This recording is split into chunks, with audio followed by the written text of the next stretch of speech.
우리는 어려운 일을 만나면 자연스럽게 해결할 방법부터 찾습니다. 방법을 찾는 것 자체가 잘못된 것은 아닙니다. 문제를 해결하기 위해 지혜를 구하고 할 수 있는 일을 하는 것은 필요합니다. 그러나 오늘 말씀은 우리에게 한 가지 중요한 사실을 보여줍니다. 방법을 찾는 것보다 먼저 살펴봐야 할 것은 내가 무엇을 의지하고 있는가 하는 것입니다. 이사야 31장은 앞선 30장의 말씀과 연결되어 있습니다. 유다는 자신들의 힘으로 감당하기 어려운 아수르를 바라보면서 애굽의 도움을 구하려고 했습니다. 애굽에는 말이 있었고 병거가 있었으며 강한 군대가 있었습니다. 유다의 입장에서 생각하면 아주 현실적인 선택이었습니다. 그러나 하나님께서는 1절에서 말씀하십니다. 하나님께서 책망하신 것은 단순히 유다가 애굽의 도움을 받으려고 했다는 것만이 아닙니다.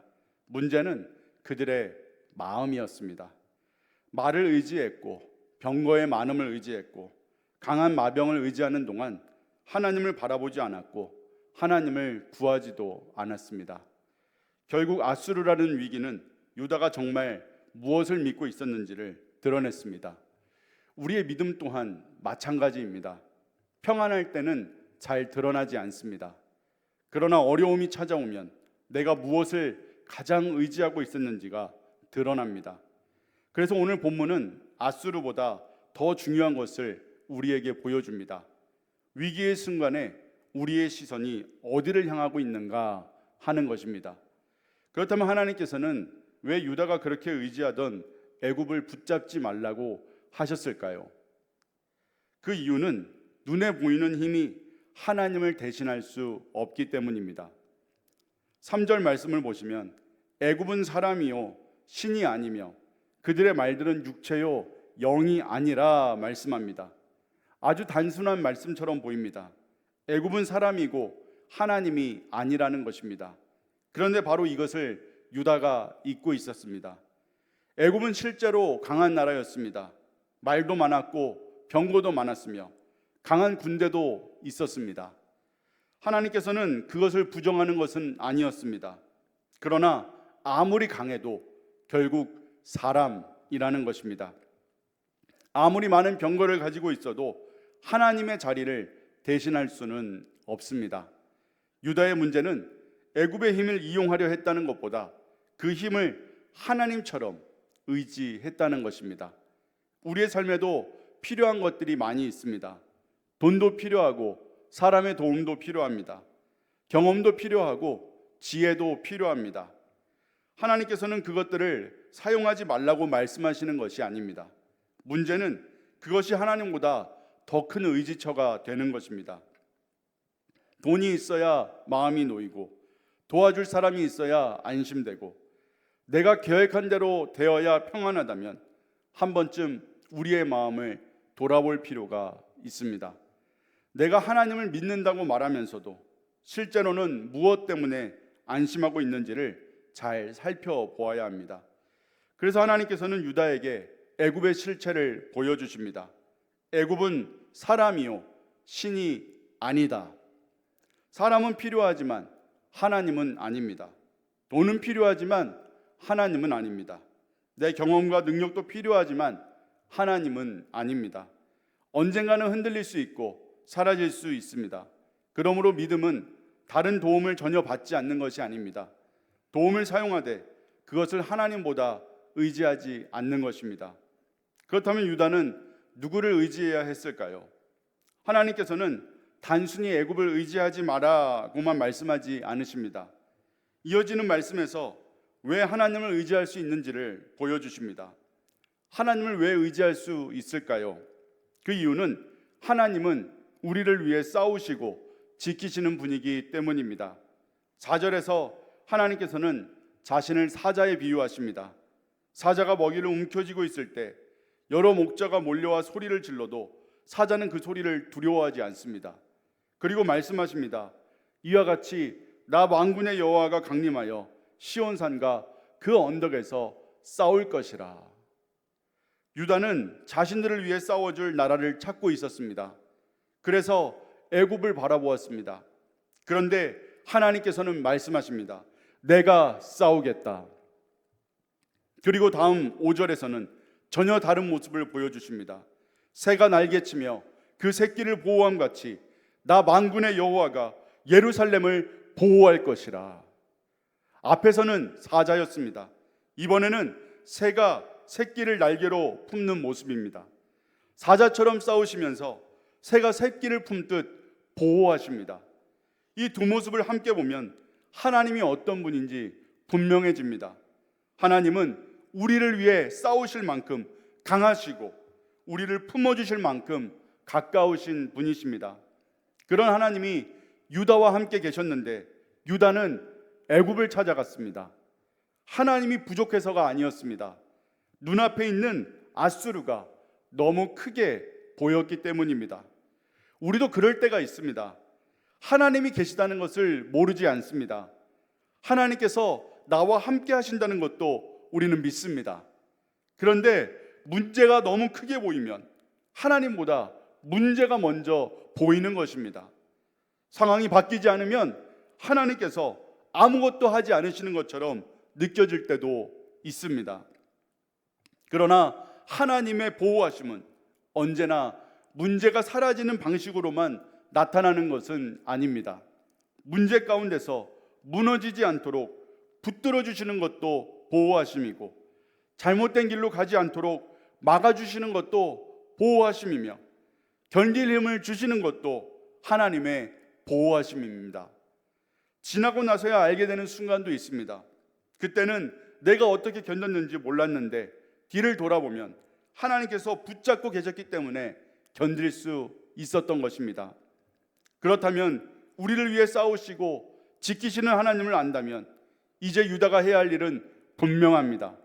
애굽을 더 단단히 붙잡는 것이 아니라 붙잡고 있던 것을 내려놓고 하나님께로 돌아오는 것입니다. 할렐루야. 그래서 6절에서 하나님께서는 말씀하십니다. 하나님을 신뢰한다면 붙잡고 있던 것을 내려놓아야 합니다. 6절입니다. 이스라엘 자손들아 너희는 심히 거역하던 자에게로 돌아오라. 하나님께서 유다에게 요구하신 것은 복잡하지 않았습니다. 돌아오라. 그리고 7절을 보면 하나님께 돌아온 사람에게 어떤 변화가 나타나는지 나옵니다. 그들이 자기 손으로 만들었던 은 우상과 금 우상을 던져버립니다. 돌아오면은 내려놓음이 따라옵니다. 하나님께 돌아왔다고 하면서 하나님보다 더 의지하던 것을 여전히 붙잡고 있을 수는 없습니다. 그런데 우리가 무엇인가를 내려놓지 못하는 가장 큰 이유는 바로 두려움입니다. 이것을 놓으면 어떡하지? 이 방법이 아니면 해결되지 않을 텐데 유다도 그렇게 생각했을 것입니다. 아수를 이기려면 애굽이 반드시 필요하다고 생각했습니다. 그런데 8절에서 하나님께서는 유다의 생각을 완전히 뒤집는 말씀을 하십니다. 아수르는 칼에 엎드러질 것이나 사람의 칼로 말미암음이 아니겠고 유다가 아수르를 이기려면 더 강한 사람의 칼이 필요하다고 생각했습니다. 그러나 하나님께서는 말씀하십니다. 사람의 칼이 아니어도 된다는 것입니다. 유다는 자신이 알고 있는 방법 안에서만 해결책을 찾았습니다. 아수르보다 강한 군대가 필요하고 그러려면 애굽이 필요하다고 계산했습니다. 그러나 하나님은 유다의 계산 안에 갇혀 계시는 분이 아니십니다. 우리도 하나님을 믿으면서 이런 실수를 할 때가 있습니다. 하나님께 맡긴다고 하면서도 방법까지 정해놓습니다. 이 사람이 도와주어야 합니다. 이 일은 이렇게 풀려야 합니다. 이 정도는 있어야 가능합니다. 그러나 하나님께서는 우리가 생각하지 못한 방법으로도 얼마든지 일하실 수 있습니다. 그래서 믿음은 결과만 하나님께 맡기는 것이 아닙니다. 방법까지 하나님께 맡기는 것입니다. 내가 길을 찾지 못했다고 해서 하나님께 길이 없는 것은 아닙니다. 내 계산으로 답이 나오지 않는다고 해서 하나님께서도 답을 찾지 못하시는 것이 아닙니다. 그러므로 하나님을 신뢰한다면 때로는 내가 꼭 붙잡고 있던 방법을 내려놓을 수 있어야 합니다. 오늘 본문을 보면 유다의 가장 큰 문제는 아수르가 아니었습니다. 아수르는 유다가 실제로 무엇을 의지하고 있었는지를 드러낸 계기였습니다. 평안할 때는 잘 보이지 않았습니다. 그러나 위기가 찾아오자 유다가 하나님보다 애굽의 말과 병거를 더 의지하고 있었다는 사실이 드러났습니다. 그래서 어려움은 힘든 시간이지만 동시에 나의 믿음을 돌아보게 하는 시간이기도 합니다. 저도 오늘 말씀을 묵상하면서 한 가지를 생각하게 되었습니다. 나는 어려움이 생겼을 때 무엇이 있어야 안심하는가? 하나님께 기도하면서도 누군가 도와줄 사람이 나타나야 마음이 놓이고, 내가 생각한 방법대로 일이 풀려야 하나님께서 도와주신다고 생각하지는 않았는지 돌아보게 됩니다. 그리고 3절의 말씀이 마음에 남습니다. 애굽은 사람이요 신이 아니며. 우리가 의지하는 것들이 필요하지 않다는 뜻이 아닙니다. 다만 그것들이 하나님은 아니라는 사실을 잊지 말아야 한다는 겁니다. 사람이 나를 도와줄 수도 있지만 때로는 도와주지 못할 수도 있습니다. 내가 믿었던 방법이 통할 때도 있지만 막힐 때도 있습니다. 내가 가진 것이 충분할 때도 있지만 부족할 때도 있습니다. 그러나 하나님은 달라지지 않으십니다. 그리고 오늘 말씀을 묵상하면서 또 하나 마음에 남는 것은 4절과 5절의 하나님입니다. 사자처럼 나를 위해 싸우시고 새가 새끼를 품듯 나를 보호하시는 하나님이십니다. 나는 하나님을 붙잡고 여기까지 왔다고 생각하지만 돌아보면 하나님께서 나를 놓지 않으셨기 때문에 여기까지 올 수 있었던 것은 아닐까 생각하게 됩니다. 그래서 믿음은 내가 아무것도 두려워하지 않는 것이 아니라 두려운 상황에서도 내가 붙잡아야 할 분이 누구인지를 잊지 않는 것이라고 생각합니다. 내가 생각한 방법이 막혀도 하나님까지 막힌 것은 아닙니다. 사람이 도와주지 못해도 하나님의 손까지 짧아진 것은 아닙니다. 그럼 오늘 우리도 유다처럼 또 다른 애굽을 찾아 내려가기보다 하나님께 돌아가기를 원합니다. 그리고 이렇게 고백했으면 좋겠습니다. 하나님, 제가 생각한 방법만 고집하지 않겠습니다. 결과뿐 아니라 방법까지 주님께 맡기겠습니다. 눈에 보이는 힘보다 나를 위해 싸우시고 지키시는 하나님을 더 신뢰하겠습니다.